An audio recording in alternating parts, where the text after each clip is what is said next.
दोस्तों, आज की कहानी है नन्हा जी, आप अपने मायके का कबाड़ ससुराल ले जाकर क्या करोगी। दोस्तों, कहानी शुरू करने से पहले अगर आपने चैनल को सब्सक्राइब नहीं किया हो तो कर लीजिए ताकि आपके पास पहुंच सके हर नया वीडियो। नीलम, तेरी ननद सीलू आ रही है तो तू अपनी अलमारी खाली कर देना। आखिर उसका सामान भी रखना होगा, फिर शादी का घर होगा। रोज का आटे से खोलती और बंद करती रहेगी। मम्मी जी, पर मैं अपनी अलमारी का सामान कहाँ रखूंगी? मेरे पास तो एक ही अलमारी है, दूसरी कोई जगह नहीं है। नीलम ने तुरंत कहा, अरे इतनी बड़ी अलमारी है और ये क्या भरा है इसमें? इस कबाड़ को तो स्टोर रूम में ही रखवा दे, फिर खूब जगह हो जाएगी। बेकार की फालतू चीजें अलमारी में रखेगी तो जगह गिरेगी। लता जी ने गुस्से से कहा और नीलम की अलमारी खाली करने लगी। अपनी सास की हरकतें देखकर नीलम से रहा नहीं गया। वो तुरंत जाकर बोली, मम्मी जी, ये कबाड़ नहीं है, मेरे मायके की यादें हैं, उन्हें मैं स्टोर रूम में नहीं रख सकती हूँ। नीलम का गुस्सा देखकर लता जी अपने कमरे में वापस चली गई। नीलम ने अपना सामान अच्छे से रखकर वह उन चीजों को देखकर मायके की यादों में खोने लगी। कुछ चीजें दिल से जुड़ जाती हैं, उन्हें कभी अपने से जुदा करने का मन ही नहीं करता है। कुछ चीजें अनमोल होती हैं, उन चीजों को देखकर पुरानी अनमोल बातें नजर के सामने घूम जाती है। अभी कल की ही बात थी, अपने मायके के आंगन में गुड़ियों से नीलम खेल रही थी। उसे गुड़िया बहुत पसंद थी और उस गुड़िया को वह दिन रात अपने साथ ही रखती थी। उस गुड़िया के बिना वह ना कहीं जाती थी और ना ही कुछ खाती थी। गुड़िया के प्रति उसका लगाव देखकर उसकी दादी हंसती थी। क्या इसे भी अपने ससुराल दहेज में दे जाएगी? ना समझ नीलम कह देती थी, दादी, मेरी ये गुड़िया सदा मेरे साथ रहेगी, सही में कहीं भी जाऊं। हंसने लगते थे। नीलम थोड़ी और बड़ी हुई तो उसे बास्केटबॉल का चस्का लगा। अपने स्कूल में वह जी जान से खेलने लगी और बास्केटबॉल में उसे कई ट्रॉफी भी मिली थी। दादी को उसका इस तरह से खेलना पसंद नहीं था, पर मम्मी उसका उत्साह बढ़ाती रहती थी। बास्केटबॉल के साथ वह कराटे भी सीखने लगी।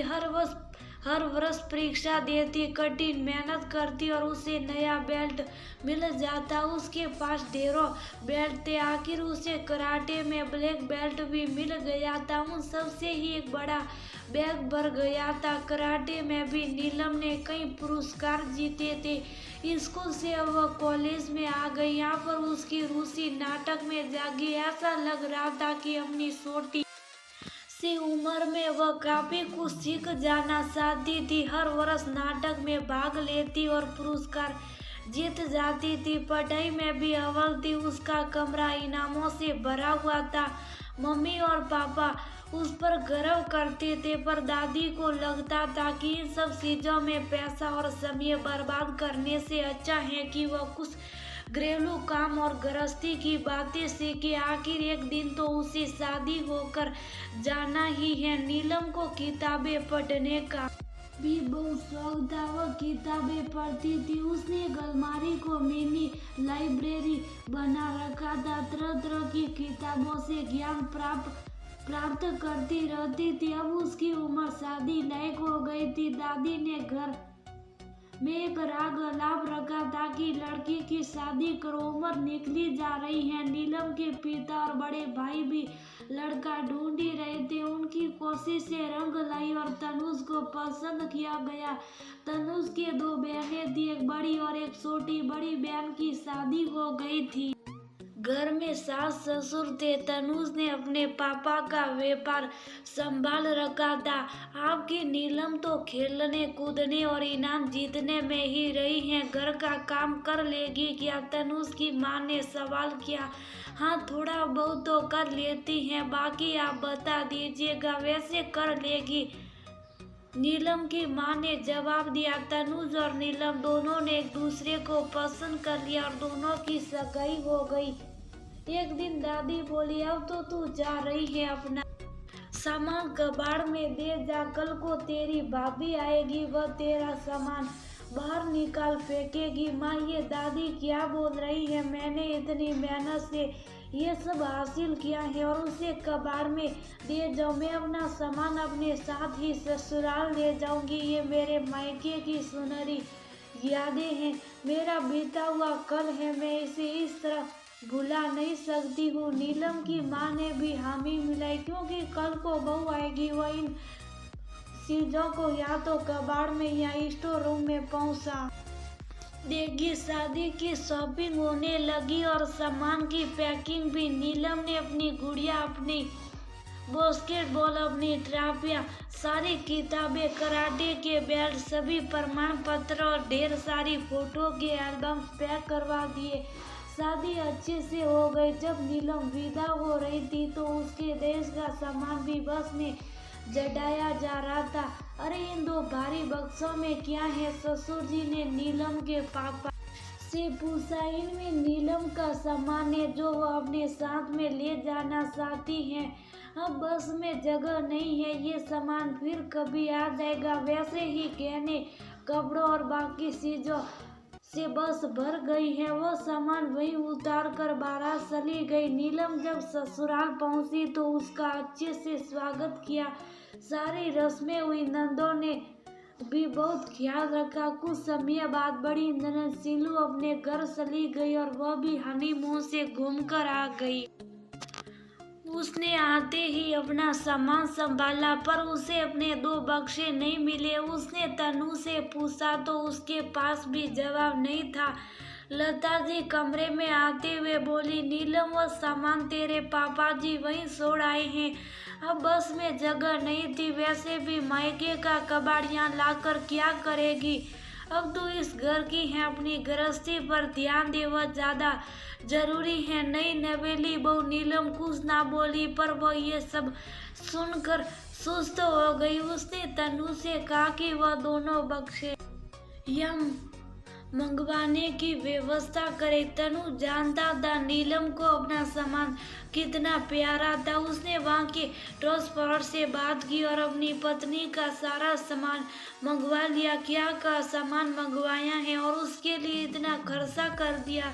इतना तो इन सामानों को बेचकर भी नहीं मिलेगा। घर में वैसे भी जगह नहीं है और तूने कबाड़ मंगवा लिया। मैं ये सामान घर में नहीं रखने दूंगी। लता जी चिल्लाकर बोली। आते ही बहू अपनी मनमानी करने लगी। बहू, ये सामान वही छोड़ आती, आखिर यहाँ क्या काम आएगा? तू इसे स्टोर रूम में रखवा दे। नहीं मम्मी जी, ये केवल कबाड़ या निर्जीव सामान नहीं है, मेरे मायके में बिताए गए पलों की यादें हैं, मेरी कमाई है, मेरी प्रतिभा का मोल है जो अनमोल है।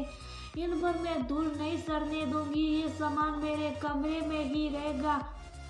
नीलम ये कहकर अपने कमरे में चली गई और उसने अपनी अलमारी का कुछ हिस्सा उन सामान के लिए खाली कर दिया।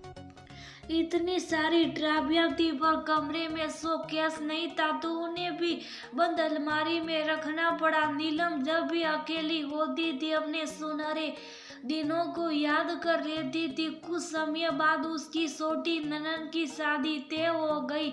वह उसकी शादी की तैयारी में व्यस्त हो गई। घर की पहली शादी और उस पर ही जारी जिम्मेदारी आ गई थी। वह सब कुछ कर रही थी, शॉपिंग भी और रसोई का काम भी। नीलम की अपनी दोनों नंदों से बहुत पड़ती थी। लता जी नीलम की स्थिति नहीं समझती थी, पर सिल्लू और नीलू उसके मन की स्थिति अच्छे से समझती थी। नीलू जो छोटी ननद थी, उसे आर्ट एंड क्राफ्ट का बड़ा शौक था। वह उनसे तरह तरह की चीजें बनाती रहती थी, साथ ही वह पेंटिंग भी किया करती थी। उसका कमरा रंगों, कैनवास और पेंट ब्रश से भरा हुआ रहता था। शादी की सारी शॉपिंग हो चुकी थी और अब पैकिंग चल रही थी। उसने भी अपना सारा सामान पैक कर लिया।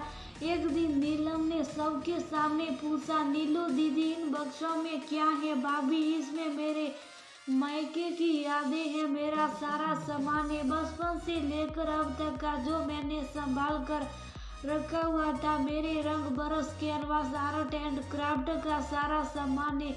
नीलू दीदी, पर आप ये सब मायके का कबाड़ ससुराल ले जाकर क्या करोगी? इन्हें यही कबाड़ में बेच जाओ, वहाँ आपकी सास इन्हें घर में रखने नहीं देगी। आखिर घरों में जगह ही कितनी कम होती है, मायके के कबाड़ के लिए तो बिल्कुल भी नहीं होती है। मैंने भी कितनी मुश्किलों से सहेज कर रखा है। ससुराल में ऐसा ही होता है, ना बहू के लिए सामान होता है, ना ही उसकी कीमती यादों और सामानों के लिए। नीलम की बात सुनकर वहाँ बैठे सभी ससुराल वाले चकित रह गए। आज नीलम ने सबके सामने अपनी बात रख दी। मम्मी जी, आपको शायद आज समझ आ जाएगा कि ये कबाड़ नहीं, मेरे मायके की यादें हैं। हर लड़की अपना बचपन और यौवन अपने मायके में बिताती है। उसके साथ उसकी अनगिनत यादें जुड़ जाती हैं। उन चीजों से उसे बहुत जुड़ाव भी हो जाता है और कुछ चीजों को वह जीवन भर अपने साथ रखना चाहती है। मायके की चीजों को ससुराली तो लेकर आएगी, क्योंकि ससुराली उसका असली घर है, उसे जीवन भर वहीं रहना है। मैंने भी शादी से पहले बहुत पुरस्कार जीते हैं, मेडल्स मिले हैं, वह क्या कबाड़ में छोड़। अब शादी होते ही क्यों बहू से ये अपेक्षा की जाती है कि वह अपने मायके की यादों को मिटा दे, चीजों को ना लाए, मायके की बातें ना करे। मायका तो उसकी रग रग में होता है, उसे कैसे भूल सकती है। मम्मी जी, आपने भी तो अपने मायके से की चीजों को सजो रखा है। आपके बक्से में भी नानी जी की दी हुई साड़ियाँ, गहने और फोटो हैं। आपके हाथों से निकली कसीदे की चादरें हैं, उनसे बने स्वेटर, शॉले, क्रोशिया से बने थाल पोसे जो आपने शादी के पहले बनाए थे। आपने भी तो सब संभाल कर और सजो कर रखा हुआ है। जब आप मायके की चीजों को संभाल कर रख सकती हैं, शीलू दीदी और नीलू दीदी रख सकती हैं, तो मैं क्यों नहीं।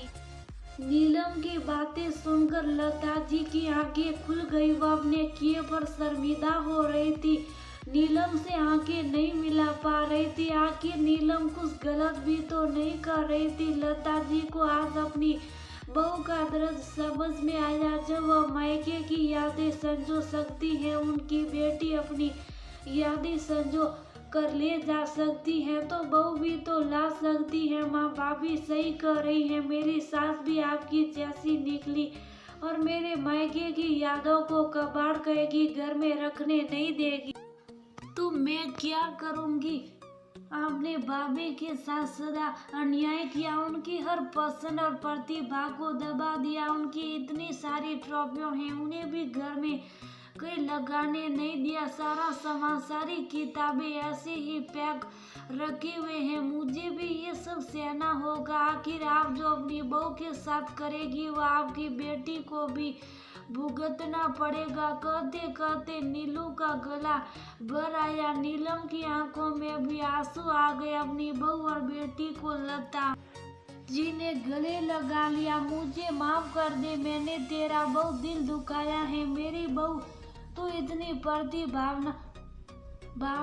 भावन है, उसे दबाकर रखा। अगली सुबह लता जी ने कुछ कारीगर बुलवा दिए, छत के ऊपर एक कमरा बनाने का आदेश दिया। कमरे का निर्माण नीलू की शादी से पहले हो गया। दोनों नंदों ने आज अपनी भाभी की यादों का कमरा सजाया। सभी ट्रॉफियों शोकेस में सजाई, सभी किताबें एक अलमारी में लगाकर लाइब्रेरी बना दी। विजेता प्रमाण पत्रों को दीवारों पर लगा दिया। मेडल्स के लिए भी एक केस बनवा दिया और बचपन की वह गुड़िया भी आज जैसे मुस्कुरा रही थी। आज नीलम को मायके की याद और उसके बचपन के खिलौनों की एक कमरा मिल गया। वह बहुत खुश थी। नीलू को विदा कराने जब उसके ससुराल वाले आए तो सबने मिलकर नीलम का कमरा भी देखा। समदन जी, आपने तो अपनी बहू के मायके की चीजों के लिए अलग कमरा तक बनवा दिया। आप अपनी बहू का कितना ध्यान रखती। है। मैं भी अपनी बहू नीलू के लिए कमरा बनवा लूंगी, जिसमें वह भी अपनी चीजें सजा लेगी और अपनी पेंटिंग भी कर लेगी, आर्ट एंड क्राफ्ट भी कर लेगी। अपनी समधन जी के मुंह से ये बातें सुनकर लता जी खुश हो गई और नीलम और नीलू की आंखें मिली और वह एक दूसरे के गले लग गई।